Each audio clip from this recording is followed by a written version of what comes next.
Imagine holding a single paper dollar in 1913. It felt different, perhaps heavier because of what it represented. It wasn't just a piece of legal tender backed by a vague promise. It was a gold certificate. You could walk into a bank, hand over that paper, and walk out with a specific, measurable amount of physical gold. Back then, $1 bought you a tailor-made shirt, a high-end steak dinner, and enough potatoes to feed a family for a month. Today, that same dollar might get you a small pack of gum, but only if you find a vending machine that hasn't updated its prices since 2010. We are told that inflation is a natural byproduct of a healthy economy, like a growing child needing bigger shoes. But the math of the last century suggests something far more calculated. Before 1913, the United States operated on the system that seems alien today: price stability. If you look at the Consumer Price Index from 1800 to 1900, the cost of living was remarkably flat. A dollar at the start of the century had roughly the same purchasing power at the end of it. You could save money in a jar for 50 years, and your retirement would be secure because the measuring stick of value didn't shrink. That all changed on December 23, 1913. While most of the country was distracted by the holidays, the Federal Reserve Act was signed into law, creating a central bank with the power to manage the money supply. Since that afternoon, the U.S. dollar has lost over 97% of its value. It wasn't a sudden collapse, it was a slow, rhythmic evaporation of wealth. To visualize this, forget about abstract percentages and look at the potato test. In 1913, the average price for a pound of potatoes was roughly 1 cent. Your dollar was a mountain of food, 100 pounds of sustenance. By the time the 1950s rolled around, that same dollar bought you about 15 pounds. Today, in 2026, you're lucky if a single dollar buys you 2 medium-sized potatoes. The potatoes haven't changed. They aren't harder to grow, and they don't require more sunlight than they did a century ago. In fact, with modern farming technology, they should be cheaper. The only thing that changed is the denominator. The currency used to measure the potato has been diluted so many times that it takes more of it to represent the same physical reality. This dilution serves a very specific purpose. When a central bank increases the money supply, the new money doesn't enter the economy evenly. It flows first to the large banks and the government, who get to spend it at its current high value. By the time that extra money trickles down to the grocery store or your paycheck, prices have already adjusted upward to account for the new supply. It's a silent, invisible tax that requires no vote in Congress and no signature on a tax return. It simply reaches into your savings account and clips the edges off every bill you've worked to earn. For decades, the gold standard acted as a leash on this process. The government couldn't print infinitely because every dollar was technically a claim on gold held in a vault. There was a physical limit to how much wealth could be fabricated out of thin air. But even that leash was eventually severed. In 1971, the final link to reality was cut when the U.S. suspended the convertibility of the dollar into gold. We moved from commodity money to fiat money, a currency that is valuable only because the government says it is. From that moment, the gap between the cost of living and the average worker's wages began to widen into a canyon. If you look at a chart of worker productivity versus hourly compensation, the lines move in perfect harmony until 1971. Then they split. Productivity continued to skyrocket as technology improved, but real wages flattened. The American worker was producing more value than ever before, but they were being paid in a currency that was losing its ability to store that value. We were forced to run faster just to stand still. This is why the modern middle class feels so precarious. In 1913, a single income didn't just pay the bills, it accumulated wealth because the money didn't rot. Today, if you aren't constantly investing or hustling, your idle cash is effectively dying in your bank account at a rate of several percent per year. The system transitioned from a savings culture to a debt culture by necessity. When money loses value, it makes no sense to save it. It makes much more sense to borrow and pay back the debt with cheaper dollars in the future. This shift was the death knell for the traditional American dream. Your grandfather didn't need a 750 credit score to buy a home because his money was a reliable tool. He saved, he bought, he owned.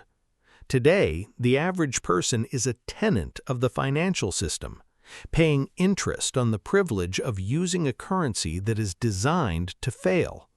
We haven't become less hardworking or less capable than the generation of 1913. We are simply playing a game where the rules are written in disappearing ink. This shift toward debt isn't a personal failure, it's a mechanical requirement of the fiat era. When the dollar was anchored to gold, it acted as a battery, storing the energy of your labor for decades. But once that anchor was cut, the battery began to leak. To compensate for this leak, the financial industry introduced a new set of mirrors, the explosion of consumer credit. If the value of your salary is shrinking, the only way to maintain your standard of living is to borrow against your future self. This is why the modern landscape is cluttered with buy now and pay later schemes and 30-year mortgages that cost 3 times the home's value in interest alone. We aren't wealthier than our ancestors, we are simply more leveraged. Consider the concept of inflation targets. We are told by experts that a 2% inflation rate is the sweet spot for a functional economy. On the surface, 2% sounds harmless, almost negligible, but math is indifferent to marketing. A consistent 2% inflation rate means that the purchasing power of your money is cut in half every 35 years. It ensures that no generation can truly sit on its laurels. It forces every retiree to become a part-time day trader, desperately trying to find a yield that outpaces the decay of their life savings. In 1913, you didn't need to understand the nuances of the stock market to survive your old age. You just needed to be disciplined. Today, discipline isn't enough. You are forced to gamble in a casino you didn't ask to enter. This brings us to the invisible hand of the 1913 mandate. By devaluing the currency, the system creates a permanent treadmill. When the dollar loses 97% of its punch, the cost of entry for everything, housing, healthcare, education, skyrockets. In a gold-backed world, as technology improves and production becomes more efficient, prices should naturally fall. This is called deflation, and in a healthy society, it's a blessing. It means your work becomes more valuable over time. But in our current model, deflation is treated like a plague by central banks. They want prices to stay high or move higher because the entire global economy is built on a mountain of debt. If prices fall, that debt becomes harder to pay back.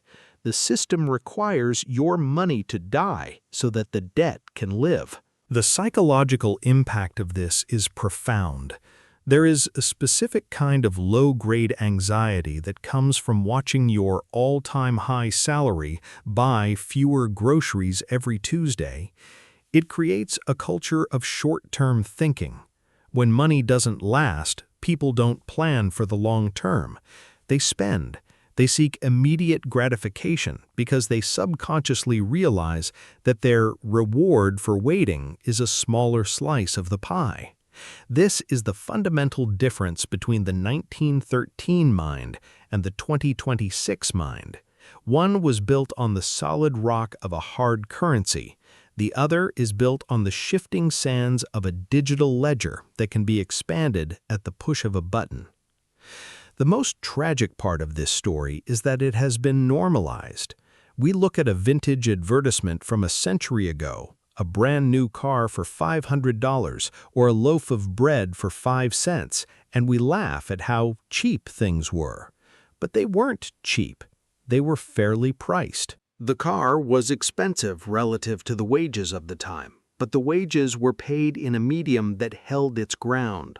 The tragedy isn't that things have become more expensive, it's that the work we do today is being compensated with a tool that is intentionally designed to lose its edge. We are using a ruler that shrinks every time we try to measure our progress. If you feel like you are working harder than ever, and yet the finish line keeps moving further away, you aren't imagining it. You aren't bad with money, and you aren't failing at the American dream. You are simply dealing with the reality of a 100-year-old experiment that has successfully transferred the vast majority of the nation's purchasing power from the pockets of the people to the ledgers of the institutions. The dollar in your pocket is a snapshot of your time, your sweat, and your skill. In 1913, that snapshot was a high-resolution portrait that lasted a lifetime. Today, it's a Polaroid that starts fading the moment it's printed. We can't change the date of 1913, and we can't force the gold window back open. But understanding that the inflation we see at the gas pump and the grocery store isn't an act of God, it's an act of policy, is the first step towards financial clarity. The game is rigged, but knowing how the gears turn is the only way to avoid being crushed by them.